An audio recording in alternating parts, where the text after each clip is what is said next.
The gravel crunched under Detective Jack Brennan's boots as he stepped out of his patrol car into the thick Kentucky heat.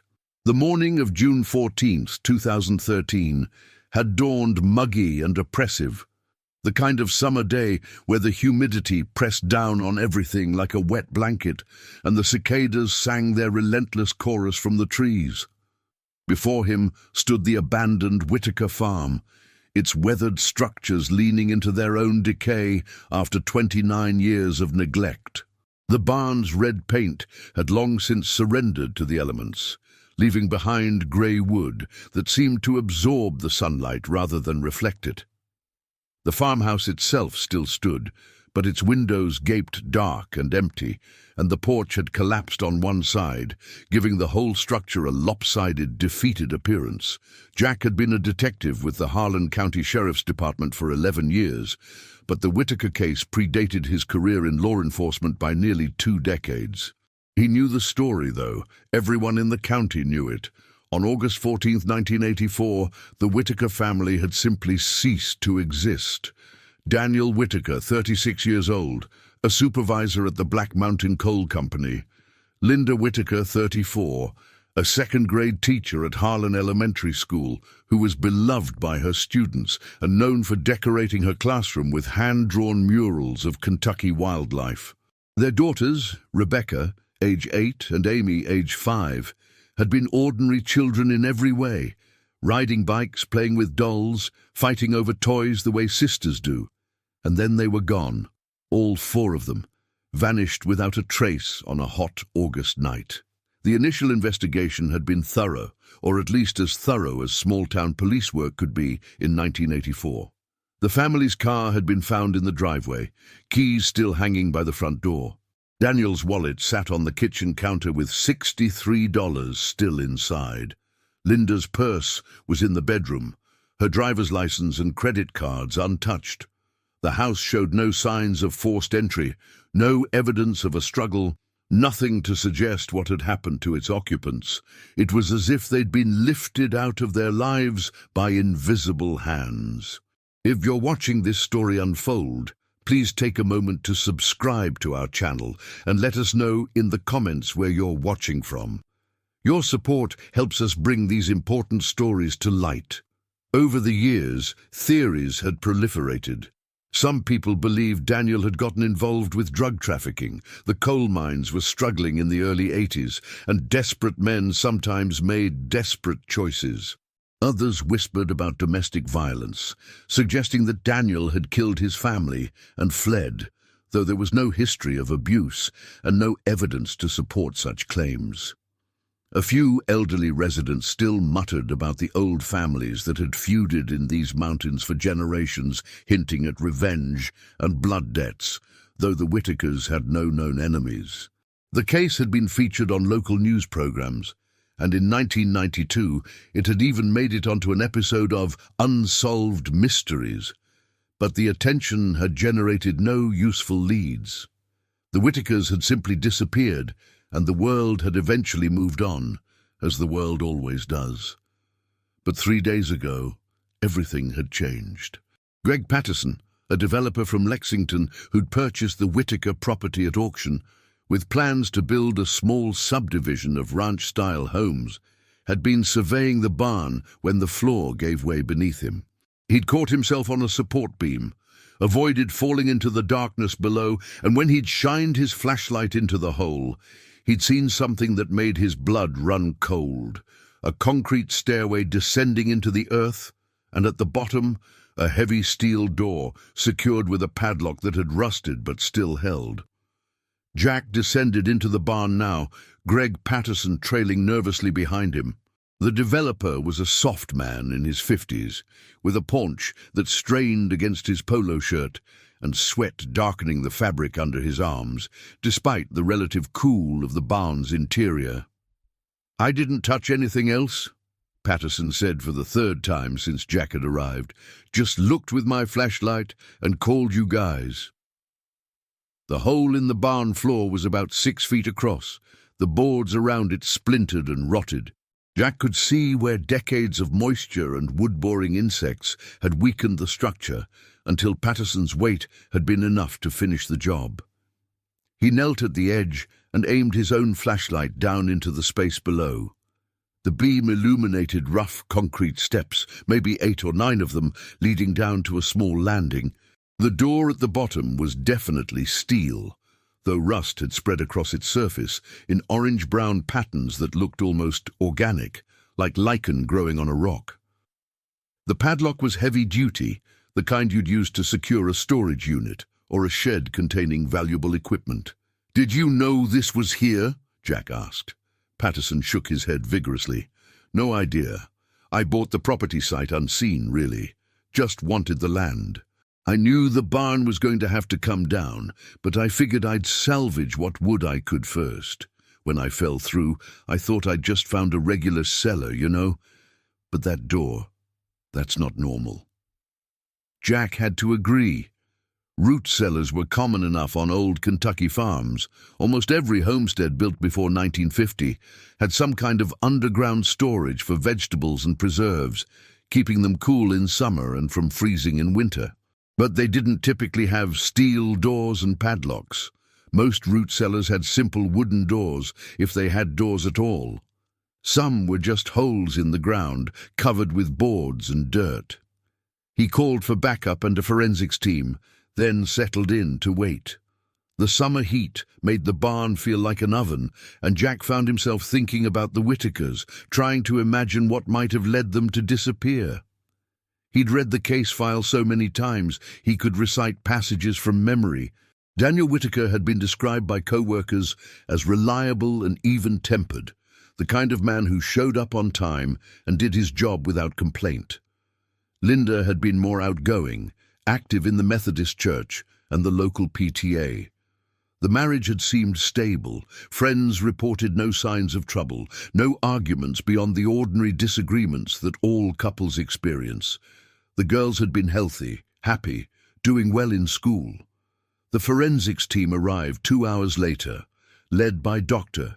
Helen Carver, a forensic anthropologist from the University of Kentucky, whom Jack had worked with on several previous cases.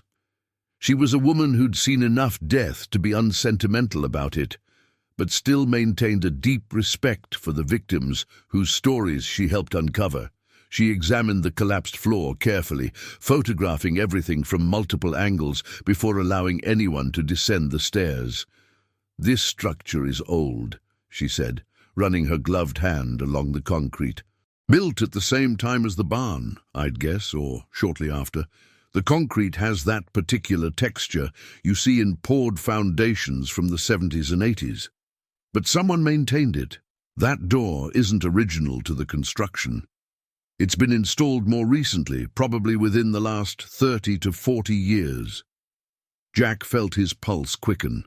The Whitakers had owned this property for 8 years before they disappeared, from 1976 to 1984. That timeline fit perfectly with Dr. Carver's assessment. They cut through the padlock with bolt cutters, the metal resisting until the very last second, before parting with a sharp crack that echoed through the barn. The door swung inward with a prolonged groan, revealing a small chamber beyond. The smell that emerged wasn't the overwhelming stench of decomposition that Jack had half expected, but something older and more subtle, earth and mold and stale air that hadn't circulated in decades. The root cellar measured roughly 12 feet square, its walls constructed of mortared stone that gleamed wetly in the beam of Jack's flashlight. The ceiling was low, maybe 6.5 feet at its highest point, reinforced with wooden beams that had somehow resisted rot. Wooden shelves lined 3 of the 4 walls, their surfaces mostly bare, except for a collection of mason jars that had burst from the pressure of their fermenting contents years ago, leaving behind dried stains and broken glass. But it was the far corner that made everyone stop and stare. Someone had created a living space there, crude but deliberate. Blankets lay folded on the floor, heavy wool blankets that had been eaten by moths and covered in a fine layer of dust but were still recognizable as bedding. Next to the blankets sat a plastic milk crate containing children's books, their covers warped and discolored by moisture but still identifiable. Jack could make out Where the Wild Things Are, with its distinctive illustration of Max in his wolf suit, and Charlotte's Web with the spider web on the cover, and The Secret Garden with its ornate Victorian typography. There were other items scattered around the space. A battery-powered lantern, long since dead, a plastic jug that had once held water, now empty and collapsed in on itself. A small cardboard box containing crayons and a colouring book, the pages rippled and stuck together. And on one of the lower shelves, almost hidden in shadow, a wooden box about the size of a shoe box, its surface carved with a simple flower pattern. Dr. Carver photographed everything in place before allowing her team to begin collecting evidence. Jack watched as they carefully bagged the blankets, noting the pattern of wear that suggested they'd been used repeatedly. The children's books went into evidence bags, handled with the same care as any other potential evidence. When they finally retrieved the wooden box, Jack found himself holding his breath. Inside were photographs, letters, and a leather-bound diary. The photographs showed the Whitakers in happier times. Daniel grinning beside his pickup truck, Linda standing in her classroom, surrounded by smiling children, Rebecca and Amy building a snowman in the front yard. There were family portraits taken at a department store, everyone dressed in their Sunday best and wearing the slightly awkward smiles of people told to hold still and say cheese. There were candid shots too, blurry and off-center, the kind of pictures that get taken at birthday parties and cookouts and ordinary weekends. The letters were in various states of preservation. Some were recent correspondence, dated from early 1984, from Linda's sister in Arizona and Daniel's mother in Florida. Others were older, including what appeared to be love letters exchanged between Daniel and Linda when they were courting in the early 70s, full of earnest declarations and plans for their future together. But the diary changed everything. Jack insisted on reading it there in the root cellar, unable to wait for the proper chain of custody and laboratory analysis. Dr. Carver protested, citing protocol, but Jack's hands were already turning the pages, his flashlight illuminating Linda Whitaker's careful handwriting. The first entry was dated August 15th, 1984, one day after the family's disappearance. Jack's throat tightened as he began to read. "We're alive," Linda had written. "Thank God we're alive, though I don't know for how much longer. I'm writing this because if something happens to us, someone needs to know what happened. Someone needs to know we didn't just leave, didn't abandon our lives. Someone needs to know that we fought." The entry went on to describe the events of August 14th in detail. A man had come to their door around 9 o'clock in the evening, claiming his car had broken down about a mile up the road. He'd been polite, apologetic about bothering them so late, and Daniel, trusting, good-hearted Daniel, had invited him in to use the phone. The man had made his call, or pretended to, thanked them profusely and turned to leave. And then, with his hand on the doorknob, he turned back and pulled a gun from his jacket. Linda's description of what followed was fragmented, the words sometimes trailing off mid-sentence, as if the memory overwhelmed her ability to articulate it. The man had forced all four of them into a van, parked down the road, hidden from view of the house. He'd bound their hands with zip ties and covered their heads with pillowcases. The drive had seemed to last forever, but Linda thought it probably hadn't been more than an hour, maybe less. When they'd finally stopped and been dragged from the van, they'd found themselves in an abandoned house, its windows boarded up and its interior stripped of anything useful or valuable. The man had kept them there for 2.5 weeks. He'd provided food, canned soup and crackers and water, but had otherwise left them alone in a small bedroom with a single dirty mattress and a bucket for a toilet. He never explained why he'd taken them, never made any demands for ransom or gave any indication of his plans. He just kept them locked in that room, checking on them twice a day, always wearing the same emotionless expression. Linda wrote about how the girls had cried for the first 3 days, terrified and confused, asking when they could go home. She wrote about how she and Daniel had tried to keep them calm, making up stories and playing word games to pass the time. She wrote about the crushing fear and helplessness, the not knowing what would happen next, or why this was happening at all. And then she wrote about their escape. On September 2nd, 19 days after their abduction, the man had made a mistake. He'd brought their dinner and set the tray down inside the door, and when he'd turned to leave, Daniel had rushed him. It was an act of desperate courage born from desperate circumstances. Daniel had knocked the man down, grabbed the gun that had fallen from his waistband, and in the chaos that followed had managed to herd Linda and the girls out of the house and into the woods beyond. They'd run without direction, Linda wrote, just focused on getting as far away as possible. The woods had been dense and dark, full of brambles that tore at their clothes and roots that threatened to trip them with every step. They'd run until Amy couldn't run anymore, until Daniel had to carry her, and then they'd kept going, driven by the terror of capture, by the certain knowledge that going back meant death. When they'd finally stopped, hours later, exhausted and bleeding from dozens of scratches, they'd tried to figure out where they were. And somehow, miraculously, they'd discovered they were less than a quarter mile from their own farm. The man had kept them captive barely 4 miles from their home, in one of the many abandoned houses that dotted the rural landscape, relics of families who'd moved away when the coal economy collapsed. They'd approached their farm carefully, watching from the tree line for any sign of danger. Everything had looked normal.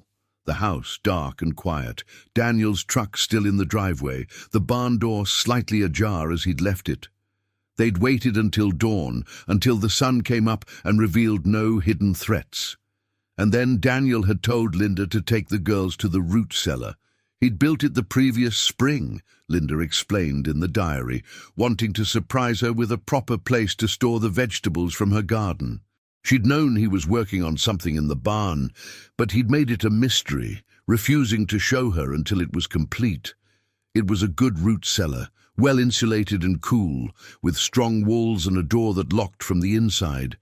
Daniel had been proud of his work. "He told me to take the girls down there and hide," Linda wrote. "He said he'd lead the man away if he came looking for us, said he'd make sure we were safe. I begged him not to, begged him to come with us, to call the police and let them handle it. But he said there wasn't time, said he could hear a vehicle coming up the road. He kissed me and kissed the girls, and made us promise to stay hidden no matter what we heard. And then he sealed us in and went to face that monster alone." Jack's hands trembled as he turned the page. The next entries were sporadic, written over the course of several weeks, and they documented Linda's slow descent into paranoid terror. She wrote about hearing gunshots, 3 of them, sharp and clear, even through the barn floor. She wrote about waiting for Daniel to come back and open the door, about the hours stretching into days, while she rationed the food stored in the cellar and tried to keep the girls from understanding how desperate their situation had become. After a week, she'd climbed out. She'd pushed open the door and pulled herself up through the barn floor in the middle of the night, terrified, but needing to know what had happened. The house had been dark and empty. Daniel's truck was gone, and in the barn, she'd found blood, a large pool of it soaked into the dirt floor near the door, hastily covered with loose straw, but not enough to hide what had happened. She'd searched the property in the darkness, calling Daniel's name in a whisper, terrified of being heard, but desperate to find him. There was no answer. There was no body. There was just the blood and the silence and the terrible certainty that her husband was dead. Linda had tried to be rational, she wrote. She'd tried to tell herself that she should drive to town, go to the police, get help. But fear had made her irrational. What if the man was watching? What if he was waiting for her to emerge so he could finish what he'd started? She'd seen Daniel's truck was gone, But she didn't have the keys to her own car. She'd left her purse in the house when they'd been taken, and now she couldn't make herself go inside to retrieve it, couldn't shake the feeling that the man was in there, hiding, waiting. So she'd gone back to the root cellar, had gathered her daughters and descended once more into the darkness. She'd pulled the barn floorboards back over the entrance as best she could, recreating the barrier that had kept them hidden before. And then she'd made the decision that would doom them all. She'd thrown away the key to the door, sealing them inside, protecting them from a threat that might or might not still exist. The diary entries after that were increasingly erratic. Linda wrote about the food running out, about rationing the preserved vegetables and canned goods that Daniel had stored in the cellar. She wrote about the water situation becoming critical, about stretching their supply by limiting everyone to small sips throughout the day.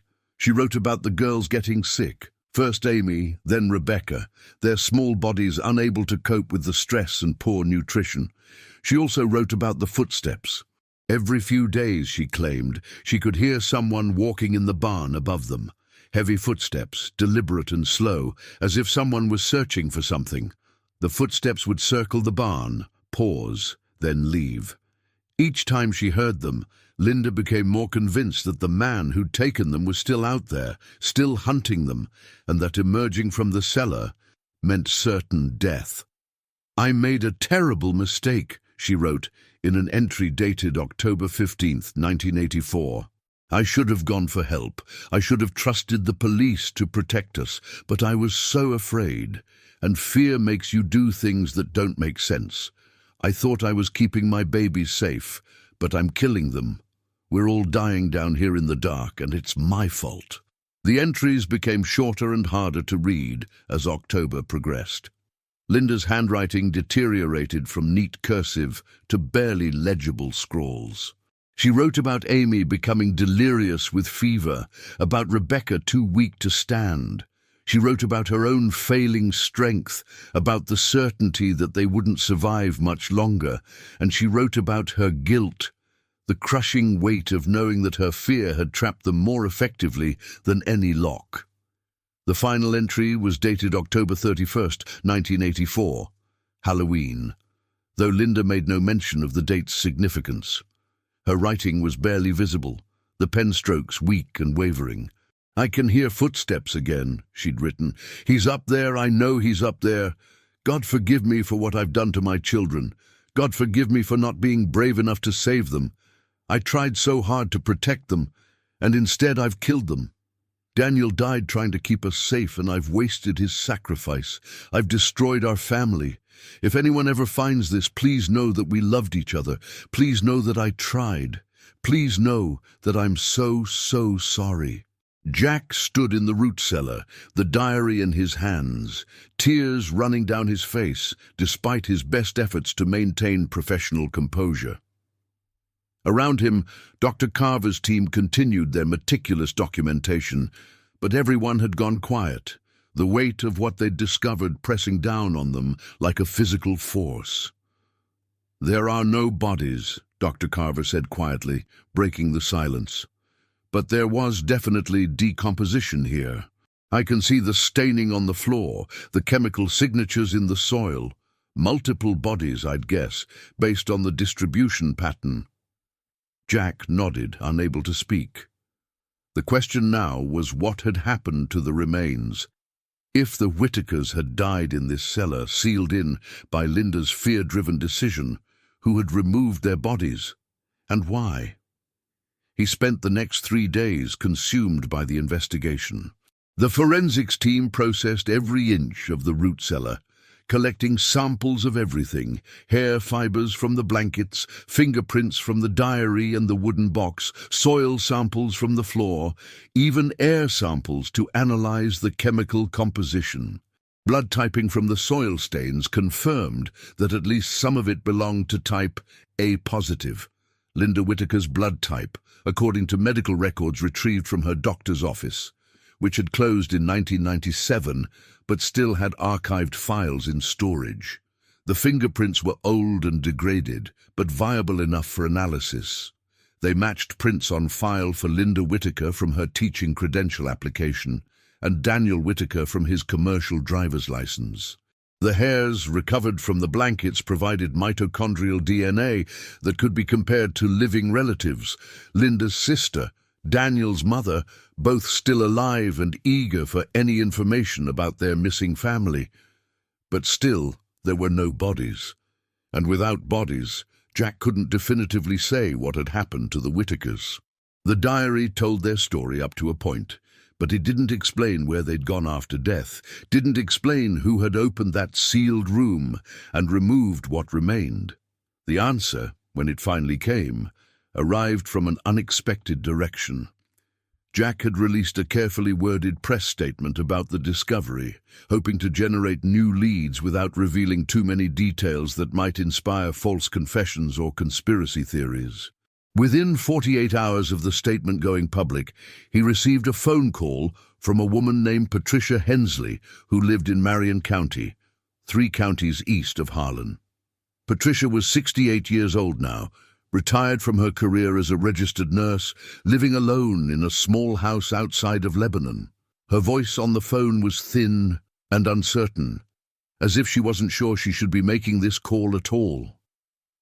"I saw the news about the Whitaker family," she said, "about what you found at their farm, and I think I might know something I should have reported years ago but didn't, and I've regretted it every day since."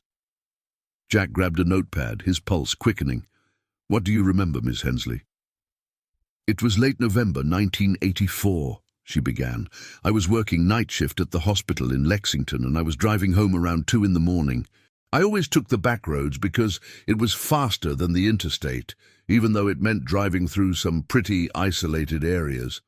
And I saw a man standing on the shoulder of Route 421, just past the intersection with County Road 15. He was waving his arms, flagging me down like he needed help." She paused, and Jack could hear her taking a deep breath before continuing. "I almost stopped. My instinct as a nurse was to help anyone who seemed to be in distress. But something about him felt wrong.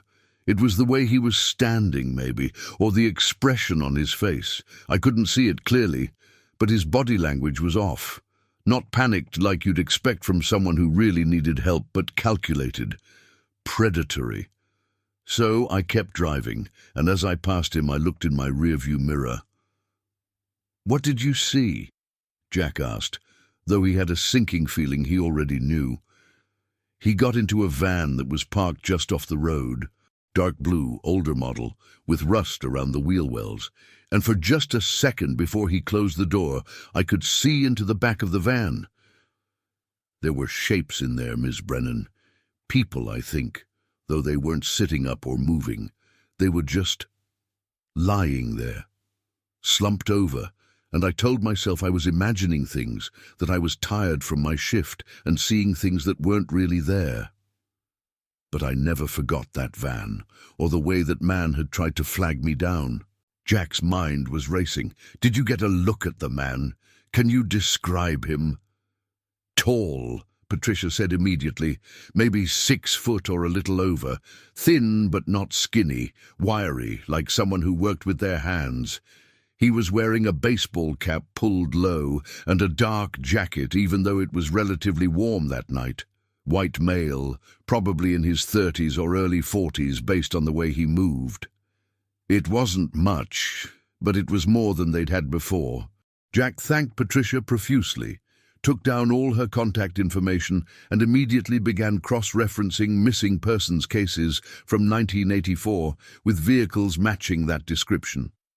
It took him 2 full days of searching through archived files and databases, working late into the night until his eyes burned and his coffee had gone cold 3 times over. But he finally found what he was looking for. Vernon Krebs, white male, arrested in Tennessee in 1986 for the kidnapping and murder of the Payton family from Johnson City. He'd been 53 at the time of his arrest, which would have made him 51 in 1984. He died in prison in 2003 after serving 17 years of a life sentence. And according to the arrest report, one of the vehicles seized from his property had been a 1976 Dodge van, dark blue, with extensive rust damage. Jack drove to Tennessee the next morning, making the 4-hour drive to Nashville, where the state archives maintained files on closed criminal cases. Getting access to the Krebs files required paperwork and phone calls and more waiting than Jack had patience for. But by late afternoon, he was sitting in a small, airless room with 3 cardboard boxes of evidence spread out before him. Vernon Krebs had been a predator of the worst kind, methodical and patient and utterly devoid of empathy. The case files documented at least 5 kidnappings, though investigators at the time had suspected there were more. Krebs targeted rural families, gaining entry to their homes by posing as someone in need of help. A stranded motorist, a lost hiker, a delivery driver with a package that required a signature. Once inside, he'd use a gun to take control of the situation, forcing entire families into his van and transporting them to an abandoned farmhouse he owned in the woods outside of Chattanooga. What he did with his victims there made Jack's stomach turn. The details didn't matter now, weren't relevant to finding the Whitakers, but they painted a picture of a man who enjoyed having power over others, who fed on their fear and helplessness.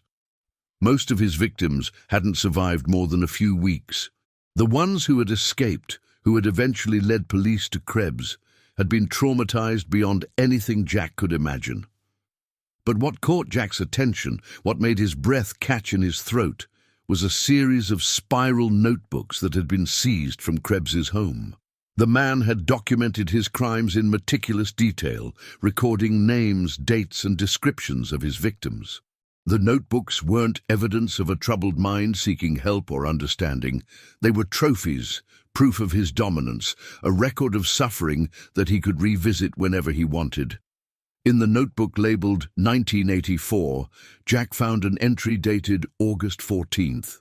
Krebs's handwriting was small and cramped, almost compulsively neat, as if the precision of his script could somehow legitimize the atrocities he was describing. "New acquisitions," he'd written. "Family of 4 from somewhere in eastern Kentucky. DWs, age 36, LWs, age 34, RWs, age 8, AWs, age 5. Standard entry procedure, no complications. Currently secured at primary location." Subsequent entries track the days of their captivity, noting their behavior, their reactions to various stimuli, their physical condition. Krebs wrote about them the way a scientist might document laboratory animals, clinical and detached. And then, on September 2nd, a different tone entered the entries. "Major security breach," Krebs had written. "DW overcame restraints and attacked during feeding, managed to arm himself and escape with family, pursued on foot but lost them in wooded area northeast of primary location. This is unacceptable. Must improve security protocols." The following entries documented Krebs's efforts to track down his escaped victims. He'd searched the woods systematically, expanding his search radius each day. And then, on September 5th, he'd written something that made Jack's blood run cold. "Located family vehicle and residence approximately 2 miles from primary location. Subjects were here, signs of recent activity, waited for return. DW appeared alone at approximately 0300 hours, engaged target, target neutralized, disposed of remains in standard fashion. Continued surveillance for remaining subjects, but no further activity observed. Searched property thoroughly, no signs of LW or minors. Possible they scattered after DW's termination. Will continue monitoring location." The entries after that showed increasing frustration. Krebs had returned to the Whitaker farm repeatedly over the following weeks, watching and waiting for Linda and the girls to reappear. He'd searched the house, the outbuildings, the surrounding area. He'd even broken into the house and cleaned up evidence of his confrontation with Daniel, removing anything that might connect him to the scene. But he'd never found Linda, Rebecca, and Amy.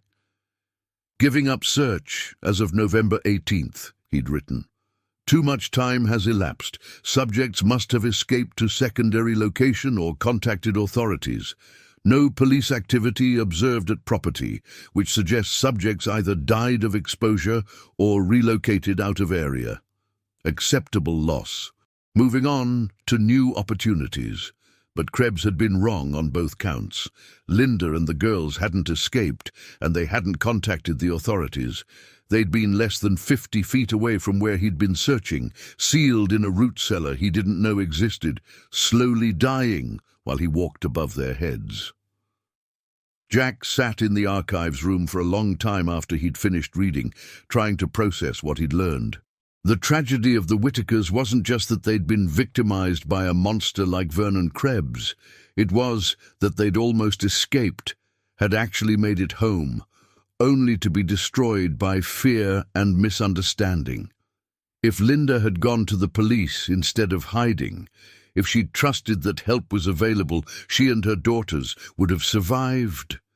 Daniel would still have died.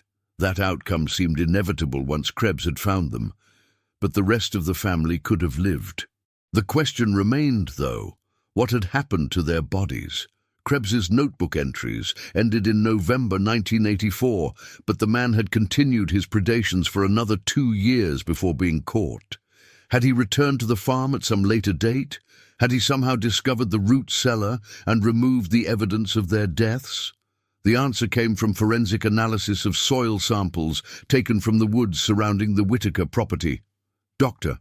Carver's team had brought in cadaver dogs to search the area, and the dogs had alerted to a spot about half a mile from the barn, deep in a hollow where rainwater runoff had carved a small ravine.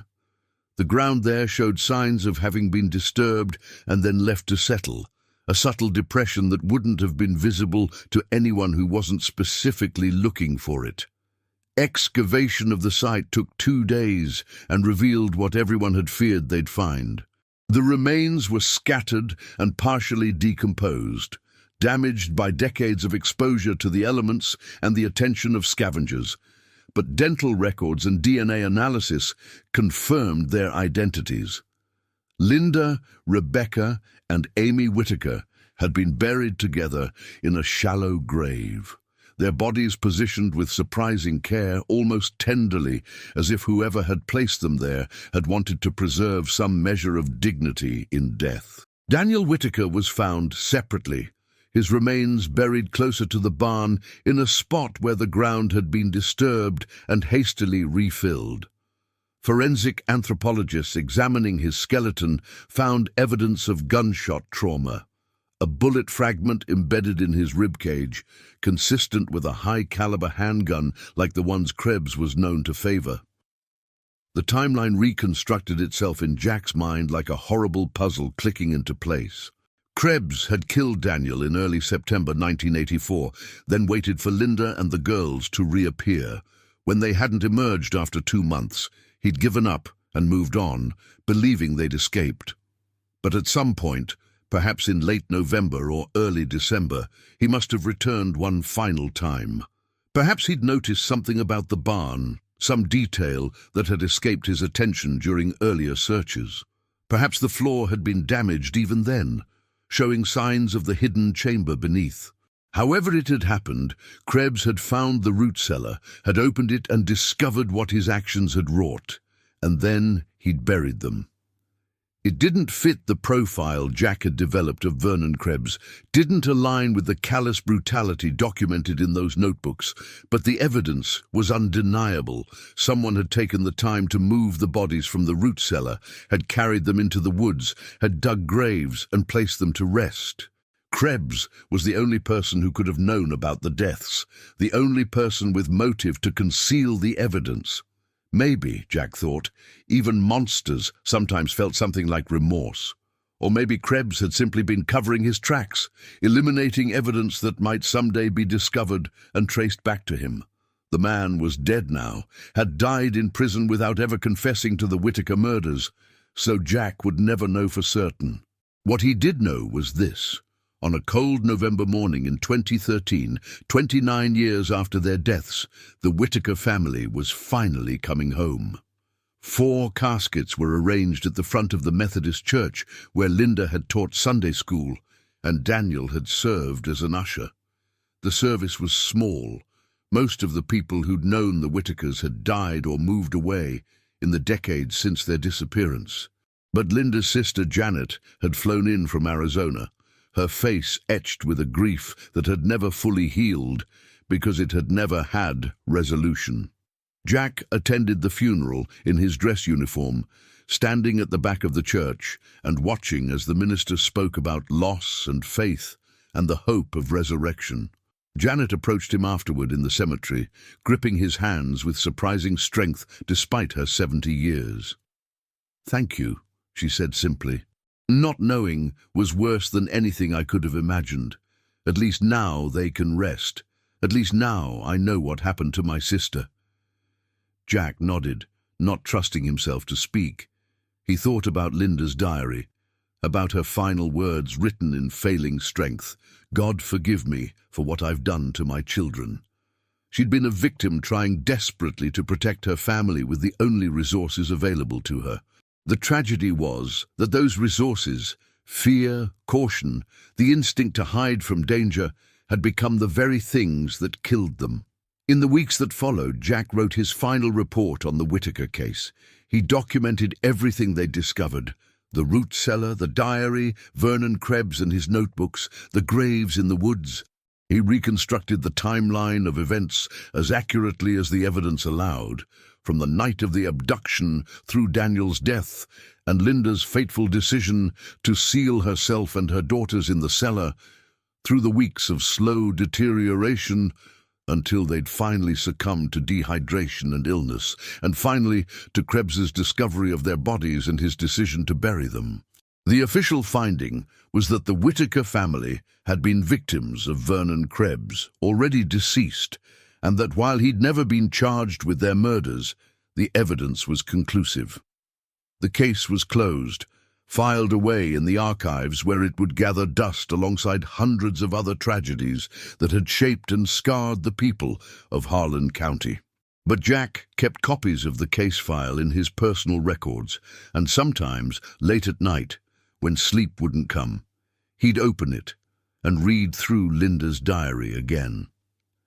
He'd think about the impossible calculus of fear that had led her to make the choices she'd made, about the way trauma warps perception and judgment, about how sometimes the very things we do to protect ourselves become the instruments of our destruction. The Whitaker farm was sold at auction 6 months after the funeral. A developer bought it, not Greg Patterson, who'd wanted nothing more to do with the property after what had been found there, and bulldozed everything to make way for a subdivision of modest ranch homes. The root cellar was filled in with concrete and paved over, its existence erased from the landscape as thoroughly as if it had never been. But the story persisted, the way stories do in small communities, where memory runs deep and tragedy leaves marks that don't fade with time.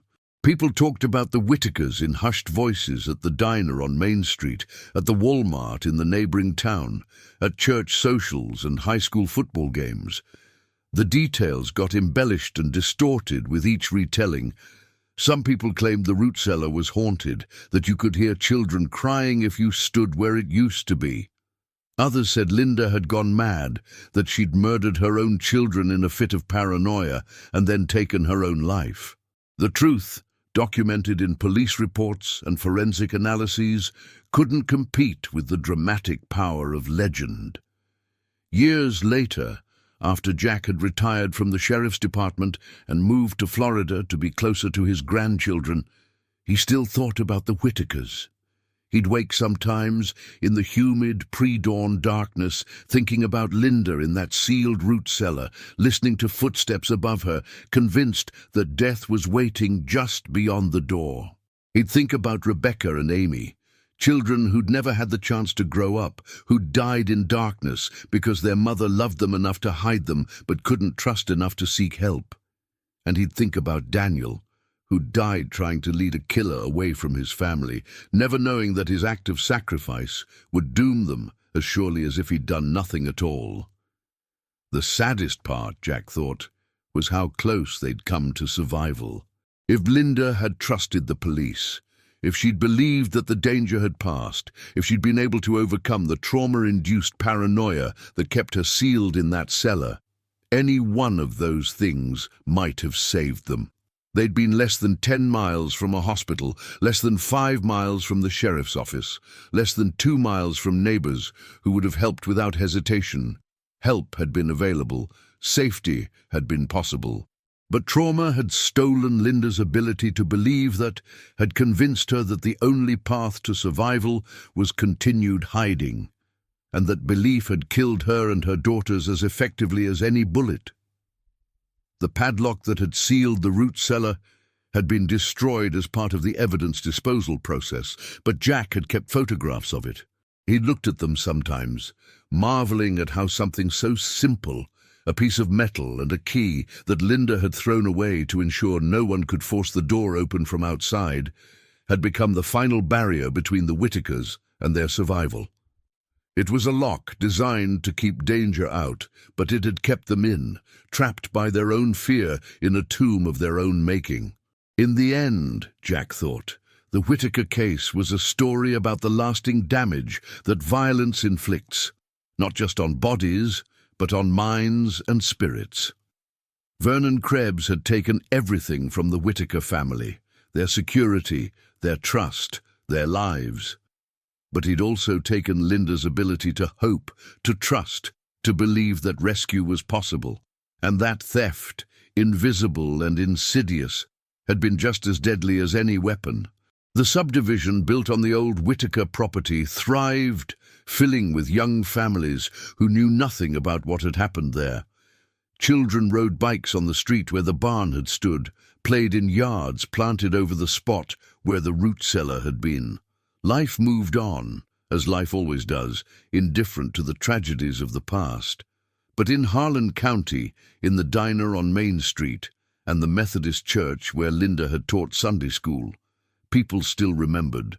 They remembered the family that had vanished in 1984, and they remembered the padlocked root cellar found 29 years later, and they remembered the horrible truth it had revealed. And sometimes, when the conversation turned to the Whitakers, someone would shake their head sadly and say what everyone was thinking. They were so close to being safe, so close. If only she'd known. If only. 2 words that contained entire universes of regret and sorrow. If only Linda had trusted help would come. If only Daniel had been a little faster, a little luckier. If only Vernon Krebs had chosen a different night, a different family, a different path in life. If only fear hadn't clouded judgment, hadn't made the unsafe choice seem like the only choice. But there were no if-onlys in reality, Jack knew. There was only what had happened, documented in case files and forensic reports, and a diary written in failing strength by a woman who'd tried desperately to save her children and had instead become the instrument of their death.